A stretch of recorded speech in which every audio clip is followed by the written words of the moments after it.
Hi guys.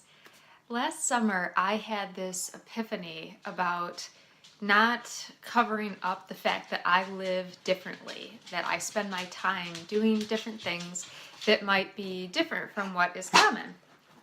It's my dog just sneezed. Eldest child of an alcoholic, I got really good my whole life at just doing what I thought was the good kid thing to do. And this really has carried over into my adulthood in how I spend my time and kind of being embarrassed or ashamed of the fact that I love to read and write and I do this pro bono work and volunteer work because that's not so common, right? That's not how most people spend their extra time. And so I have always found myself just not talking about that or not giving as much time to that because that's not what most people do.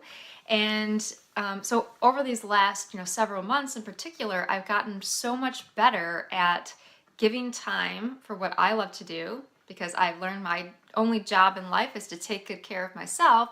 And in order to do that, I have to give time to what I really feel called to do, what I enjoy doing.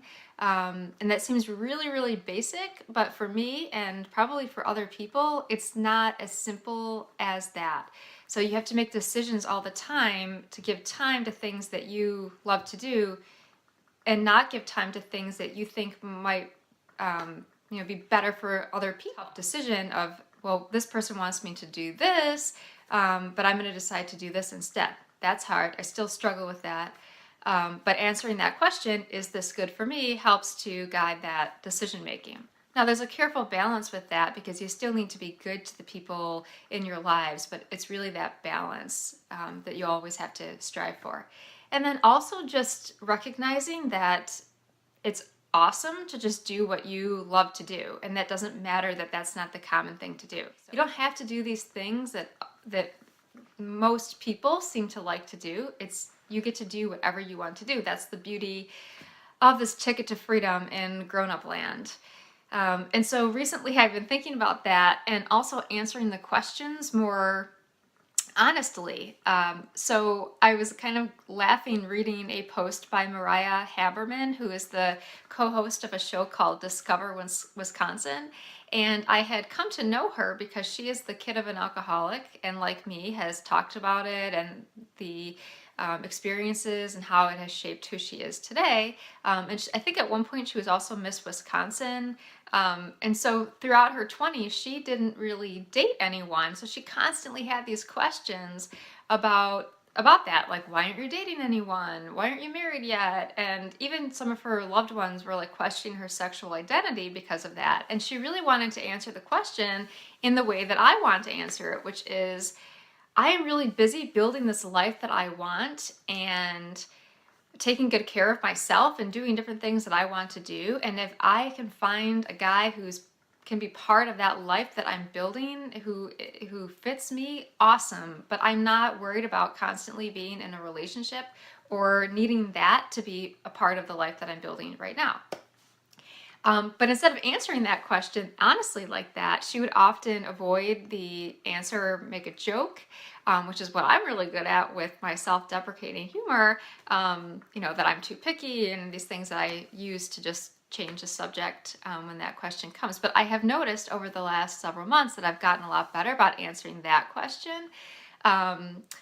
And being okay with talking openly about these things and how I'm spending my time, that I'm reading and writing, that I'm going to do this video today. I'm going to do things that might not be the average thing to do. And that is a really awesome feeling. I think that's a big step in my journey here, is being good with how I spend my time. So I was also thinking about this recently because my sister has been working full-time and going to school part-time, and she's felt a lot of pressure about the school piece of things and the educational path that she needs to go on for this particular career that she wants. And I've been noticing this, of late. She doesn't enjoy the school piece of it, but she loves what she's doing in her work.